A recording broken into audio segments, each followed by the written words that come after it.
नमस्कार। हमारी आज की कहानी है अनोखी वसीयत। रामलाल जी अपने कमरे में अपनी पत्नी जानकी के साथ बैठे हुए रोजाना की तरह अपने कारोबार का हालचाल सुना ही रहे थे कि इतने में बड़ा बेटा आया और बोला, पिताजी जरा तिजोरी की चाबी तो दीजिए। अरे अरे, क्या हो गया? कुछ नहीं, बस 15,000 रुपए चाहिए थे पिताजी। आपको तो पता है मेरी कार की रिपेयर करवानी है। अच्छा ठीक है जानकी, जरा चाबी तो देना। जानकी जी अपने कमर में से चाबी का गुच्छा निकाल कर दे देती है। बड़ा बेटा अभी जाता है कि इतने में छोटा बेटा आ जाता है। बाबूजी, बच्चों की फीस भरनी है, 20,000 रुपए चाहिए, जरा दीजिए। तो मेरी तनख्वाह नहीं आई अभी तक, जब आएगी तो आपको वापस जरूर कर दूंगा। पिताजी सब जानते थे, सब समझते थे कि दोनों बेटे क्या कर रहे हैं, लेकिन फिर यही सोचकर चुप कर जाते कि क्या फर्क पड़ता है, तो अपने ही बच्चे। वैसे तो रामलाल जी कभी माना नहीं करते थे तिजोरी की चाबी देने से, लेकिन कभी करण पूछ भी बैठने थे तो बच्चे कहते, क्या पिताजी आपको हम पर विश्वास नहीं है क्या? इस पर रामलाल जी थक लगाकर हंस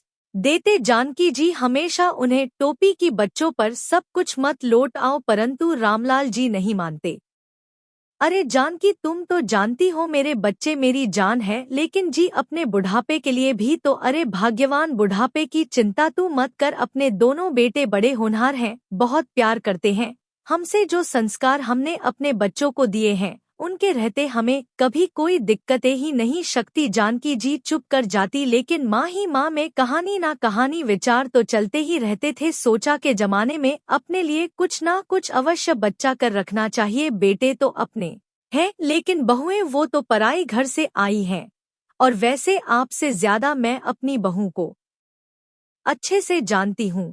यह सब विचार करते हुए जानकी जी एक तक अपने पति को नहर जा रही थी। इतने में रामलाल जी ने चुटकी बजाते हुए उनके विचारशीलता के कम को भांग कर दिया। जानकी जी अपने विचारों की दुनिया से बाहर आई। रामलाल जी बोले, अरे भाग्यवान, कहाँ गम हो गई? मेरी चाय का समय हो गया है, आज मिलेगी या खुद ही बना लूं? रामलाल जी ने चुटकी लेते हुए कहा, अरे आप क्यों चाय बनाएंगे, मैं राजू को आवाज देती हूँ, वह बना देगा। दरअसल जानकी जी ने रसोई घर और घर के दूसरे केमोन के लिए 16-17 साल का एक नौकर राजू रखा हुआ था, ताकि बहू पर कम का बोझ ना पड़े। और फिर इस उम्र में तो ज्यादा कम नहीं बोली, और वैसे भी चाय बनानी आई भी है आपको, जो खुद बनाएंगे। श्रीमती जी मुझे चैलेंज मत कीजिए, बहुत बढ़िया चाय बनाता हूँ मैं, चलो आज तुम्हें चाय बनाकर पिलाता हूँ। कहते हुए रामलाल जी रसोई में जाकर चाय बनाने लगे तो इतने में राजू ए गया। अरे बाबूजी, मैं किस लिए हूँ,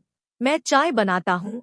अरे नहीं, आज की चाय मैं बनाऊंगा और तुम्हें भी पिलाऊंगा। कहते हुए रामलाल जी चूल्हा जलन लगे, साथ में अपनी पत्नी के लिए गाना भी गाने लगे। बाहर दोनों बहुएं अपनी हंसी बहुत मुश्किल से रोक कर खड़ी थी। शाम को जानकी जी और रामलाल जी रोज की तरह सर सपाटा करने के लिए बाहर निकले। महसूस कर रही थी कि उन्हें रामलाल जी जैसा उलझा हुआ इंसान मिला, पर कहते हैं ना, कभी कभी अपने भाग्य को ही नजर ग जाती है। अभी थोड़ी दूर निकले थे कि देखा सामने से एक तेज गति की कर बेकाबू होकर उनकी तरफ ही ए रही थी। कुछ समझ पाते इससे पहले ही कर ने उन दोनों को टक्कर मार कर बुरी तरह से घायल कर दिया। जब होश आया तो जानकी जी ने स्वयं को हॉस्पिटल के बेड पर पाया। देखा तो एक नर्स उन्हें ड्रिप लगा रही थी। उन्होंने उठाते ही रामलाल जी के बड़े में पूछा तो नर्स ने बताया कि रामलाल जी आईसीयू में है। दरअसल उन्हें बहुत ज्यादा छोटे आई थी जी, कारण उनकी हालात गंभीर बनी हुई थी। सुनते ही जानकी जी ड्रिप उतार कर एक तरफ फेंकती हैं, छोटे लगे के बाद कर खड़ी हो गई और चल पड़ी। आज दर्द में भी इतनी हिम्मत कहाँ थी जो उन्हें रोक पता। नर्स और हॉस्पिटल के अन्य कर्मचारी उन्हें पीछे से आवाज लगा रहे थे, और जानकी जी को जैसे कानों से सुने देना ही बैंड हो गया, तथा सिर्फ और सिर्फ रामलाल जी की प्यार भारी बातें हैं उनके कानों में गंज रही थी। रामलाल जी को इतनी बुरी अवस्था में देखकर जानकी जी उन्हें देखते ही रह गई। कुछ डर पहले जो रामलाल जी उनके साथ हंसते बतियाते सर पर निकले थे, वो हॉस्पिटल के बेड पर जख्मी हालात में बेस्ट पड़े थे। जानकी जी खुद को संभल ना साकी, उठिए ना, देखिए आपके सहारे तो मैं जिंदगी जी रही थी, आप ही तो मेरे दिल की भावनाओं को समझते हैं। अब आप ही इस तरह मुझे रूठ जाओगे तो मेरा क्या होगा। कहते कहते जानकी जी जोर जोर से रन लगी। उन्हें आईसीयू से बाहर ले जाया गया। आखिर उन्हें भी काफी कमजोरी ए गई थी। जानकी जी को हॉस्पिटल के बेड पर लिट दिया गया और उन्हें आराम करने को कहा गया। रामलाल जी की चिंता ही जानकी जी को खाए जा रही थी। आंखें बैंड किया जानकी जी अपने पति के माता पिताए मीठे बालों को याद कर रही थी कि इतने में आवाज आई, बड़ी माँ। आंखें खोल कर देखा तो सामने उनका नौकर राजू खड़ा था। जानकी जी की ऐसी हालात देखकर उसकी आंखों में आंसू ए गई। बोला, खाना का लीजिए बड़ी माँ। जानकी जी इधर उधर देखने लगी, आसपास और कोई नहीं था। राजू बोला, सब लोग घर चले गए थे तो मुझे लगा कि आप हॉस्पिटल में अकेली हैं, तो आपका हालचाल जने गया। आते आते थोड़ा खाना भी ले आया। उठिए बड़ी माँ, खाना का लीजिए। बाबूजी भी जल्दी ही ठीक हो जाएगी, आप चिंता मत कीजिए। राजू का स्नेह देखकर जानकी जी को कुछ हौसला हुआ। उन्हें लगा कि उनके साथ कोई तो खड़ा है इस दुख की घड़ी में।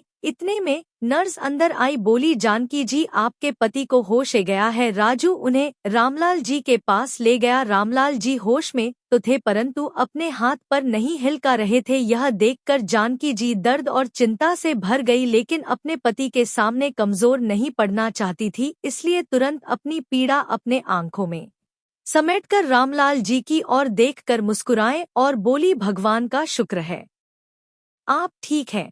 अब हम जल्दी ही अपने घर चलेंगे। तबीयत थोड़ी संभालने के बाद उन दोनों को हॉस्पिटल से छुट्टी मिल गई। वे दोनों घर तो ए गए, लेकिन रामलाल जी अब व्हील चेयर पर ए चुके थे। वह चलने फन में समर्थ थे। घर पर आने के बाद तो जैसे जानकी जी और रामलाल जी की जिंदगी ही पलट गई। जो लोग कभी घर के मुखिया हुआ करते थे, इस घर की रौनक हुआ करते थे, वे दोनों अब अपेक्षा की नजरों से देखें जान लगे बच्चों को ही अपने माता पिता बोझ लगे। रामलाल जी की दवा पानी सब जानकी जी ही करती थी। एक दिन राजू किसी कम से बाजार गया था तो जानकी जी ने अपनी छोटी बहू से कहा, बेटा अपने बाबूजी के लिए कम नमक मिर्च का थोड़ा सा दलिया बना दो। तो बहू ने तक सा जवाब दे दिया, माँ जी हमें और भी बहुत सारे कम हैं, और पिछले कुछ दोनों से जो घर की हालात चल रही थी, हम किटी पार्टी में भी नहीं जा पे, आप यह कम खुद ही कर लीजिए तो अच्छा होगा। कहते हुए बहुत तैयार होकर किटी पार्टी में चली गई। कभी जानकी जी बेटों को दवा या फल लाने को कहती तो कोई ना कोई बहन बनाकर इनकार कर देते बेटों का साथ देने। बहुएं भी ए जाती, माँ जी कितना भी खर्च कर लो, अब बाबूजी तो ठीक होने वाले नहीं हैं, तो थोड़ा सोच समझकर बात किया करो। खर्च की इन तीर भारी बटन से माँ का कलेजा छलनी हो जाता। माँ ही माँ वह भी जानती थी कि बेटों को यह सब सीखने वाली बहुएं ही हैं। सोने लगी कि यही बेटे यह छोटे छोटे खर्चों के लिए बाबूजी बाबूजी करते हुए ए जाते थे। अब बाबूजी लाचारी हो गए हैं तो दूध में से मक्खी की तरह निकालकर फेंक दिए गए हैं। बेटे बहू की जाली कटी सुनकर जब जानकी जी कमरे में आई तो देखा रामलाल जी की आंखें आंसुओं से भारी हुई थी। रामलाल जी जानकी जी को देखकर बोले, मैंने अपने दोनों बेटों को अपने दोनों हाथ समझा था, लेकिन मुसीबत में यही दोनों बेटों ने हमारी परवरिश को ही जानकारी दिया। लेकिन जानकी तुम मेरी चिंता मत करो, मैं बिल्कुल ठीक हूँ। अरे तिजोरी की चाबी कहाँ गई, यहाँ तो राखी थी। इधर उधर देखते हुए जानकी जी बोली। राजू जो पास में ही खड़ा सब बातें सुन रहा था, जानकी जी से बोला, अरे सुबह ही तो छोटी भाभी और बड़ी भाभी कमरे में आई थी, क्या पता उन्होंने ली हो। यह सब सुनते ही जानकी जी चौंक गई, लेकिन खुद को संभालते हुए बहू के पास पहुंची। बहू वो तिजोरी की चाबी क्या तुम्हारे पास है? जानकी जी थोड़ा सा कुछ आते हुए बोली। बहुएं तो जैसे तैयार ही खड़ी थी चिल्लाने को, मांझी आप तो पैसा लूटने में ऐसे लगी हुई है जैसे कि पैसे पेड़ पर गिर रहे हो। अब तो आपके पति की कमाई भी नहीं रही, इसलिए पैसों को कैसे बचाना है यह हम अच्छी तरह जानते हैं। अब वह चाबी आपको नहीं मिलेगी। बहू का बेशर्मी भारत जवाब सुनकर जानकी जी हैरानी से उन्हें देखते ही रह गई। अगले दिन जब जानकी जी सो कर उठी तो देखा रामलाल जी को थोड़ा सा बुखार था। जाकर बेटों से कहा, तुम्हारे बाबूजी को हॉस्पिटल लेकर जाना है, बुखार गिर रहा है और रूटीन चेकअप भी करवाना है, तो गाड़ी ले चलो। इतने में छोटे बेटे का जवाब था, गाड़ी में पेट्रोल नहीं है आपको तो पता है घर में पैसों की कितनी तंगी चल रही है, ऊपर से बाबूजी सब कम धंधा छोड़कर बैठ गए हैं। इतने में बड़ा बेटा भी आया और बोला, माँ आप समझते क्यों नहीं है हम नौकरी पेश लोग हैं, इतना समय नहीं होता हमारे पास कि यह फालतू के कम करते रहे। राजू को बोलकर ऑटो बुला लीजिए और चले जाइए। बाबूजी को लेकर जानकी जी अपमान का घंट पिए चुपचाप खड़ी थी। उन्होंने उसे समय कुछ बोलना उचित नहीं समझा। इतने में राजू ने आवाज लगे आई, बड़ी माँ मैं ऑटो बुला कर ले आया हूँ। जाते हुए जानकी जी ने राजू से कहा, पर बेटा मेरे पास तो पैसे भी नहीं, बच्चे दवा और फल लाने के लिए मैंने पैसे उठा लिए हैं, तनख्वाह में से कुछ बच्चे थे, पूरे हो जाएंगे। कहते हुए राजू बाबूजी की व्हील चेयर को सरकते हुए ले गया। खाने को तो राजू नौकर था, लेकिन जानकी जी और रामलाल जी की सेवा उनके बच्चों से बढ़कर कर रहा था। ऑटो में जानकी काजू से खाने लगी।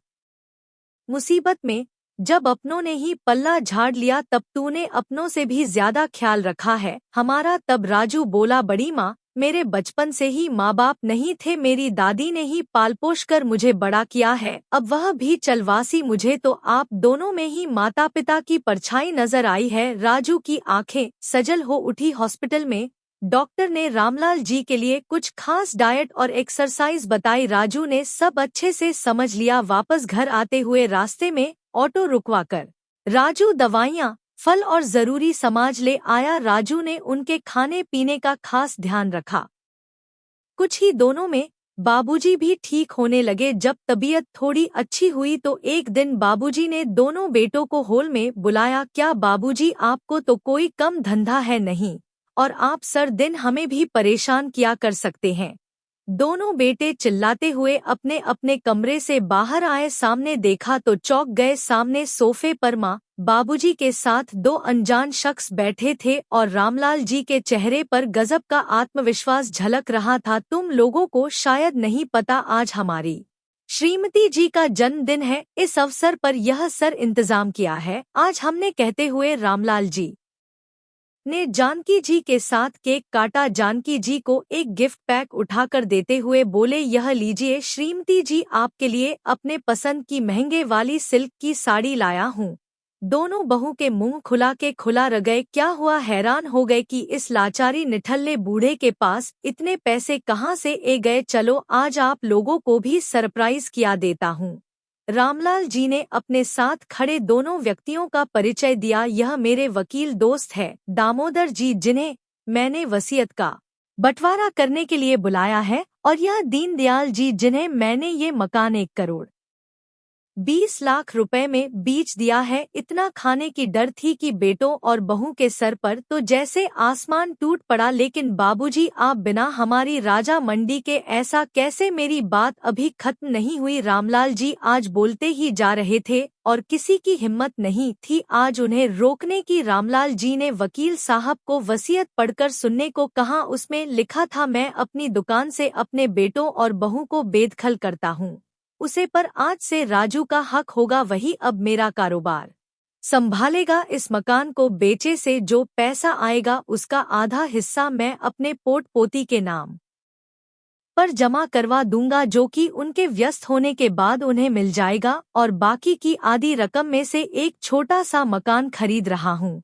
जिसमें मैं, मेरी पत्नी और राजू तीनों रहेगी, और मेरे पोता पोती के लिए मेरे घर के दरवाजे हमेशा खुला रहेंगे। अब रामलाल जी बोले, तुम लोगों के पास 10 दिन का समय है अपने रहने का इंतजाम कहानी और करने के लिए, क्योंकि 10 दिन बाद इस घर पर दीनदयाल जी का हक होगा। मैं अभी तक तो इसी भ्रमा में था कि मेरे 2 बेटे हैं जो बहुत होनहार हैं, परंतु क्या सचमुच मेरे दोनों बेटे मेरे अपने हैं? यहाँ सब अपने स्वार्थ में जी रहे हैं। मैं तो मिथ्या भ्रमा में पढ़कर खुश हो रहा था कि यहाँ सब मेरे अपने हैं। शुक्र है मलिक का जो हमें ऐसा दुख दिखाए जिसके कारण मुझे दुनिया की असलियत साफ दिखाई देने लगी है। मुसीबत के समय में भी तुम्हें सिर्फ और सिर्फ वैसा ही दिखाई दे रहा था। अरे मैं तो कब से इस दुनिया से कुछ कर गया होता, अपने लाचारी बेकार आप शरीर के साथ कब तक जीता। यह सब मेरी पत्नी और राजू की ही सेवा का फल है, जो आज मैं बिल्कुल तंदुरुस्त हूँ। अलमे बेटे का फर्ज तो सिर्फ राजू ने ही निभाया है। पिताजी, बहन नौकर है और उसे नौकर की जगह पर ही रखिए, आपके बेटे हम हैं। बड़े बेटे ने कहा। बेटे की बात सुनकर रामलाल जी बोले, बंदी हुई तनख्वाह के अलावा दिया ही क्या है इसे मैंने, लेकिन इसने तो जीवन दान दिया है मुझे, मेरे और मेरी पत्नी की बुढ़ापे की लाठी बना है यह। अब तो दोनों बेटे बहुएं माँ जी के चरणों में गिर पड़े और बोले, हमसे बहुत बड़ी गलती हो गई माँ जी, आप ही कुछ समझाइए बाबूजी को, हम लोग आपके ही तो बच्चे हैं और फिर रिश्तेदार क्या बोलेंगे यह भी तो जरा सोचिए। बहू को माँ जी से कुछ उम्मीद थी, लेकिन जानकी जी उनकी उम्मीद पर पानी फेरते हुए बोली, यह बात तब याद क्यों नहीं थी जब तुम लोगों के सामने लाचारी होकर मैं तुम्हारे बाबूजी की जिंदगी की भीख मांग रही थी। और फिर रिश्तेदार जो कहेंगे सो कहेंगे, मुझे उनकी कोई चिंता नहीं है तुम अपना समाज बांधने की तैयारी करो माँ। पिताजी की हिम्मत देखकर आज दोनों बेटे और बहू भाजक के हो गए। शायद उन्हें अपने कानों पर यकीन नहीं हुआ। वो लोग बहुत गिड़गिड़ा, लेकिन अंत में वही हुआ जो वसीयत में रामलाल जी ने लिखा था। बेटों और बहू को अपने किया की सजा और सबक दोनों मिल चुके थे। दोस्तों, आपको यह कहानी कैसी लगी, लाइक और कमेंट करके जरूर बताएं और चैनल को सब्सक्राइब करना ना भूलें। मिलते हैं एक नई कहानी के साथ। बहुत बहुत धन्यवाद।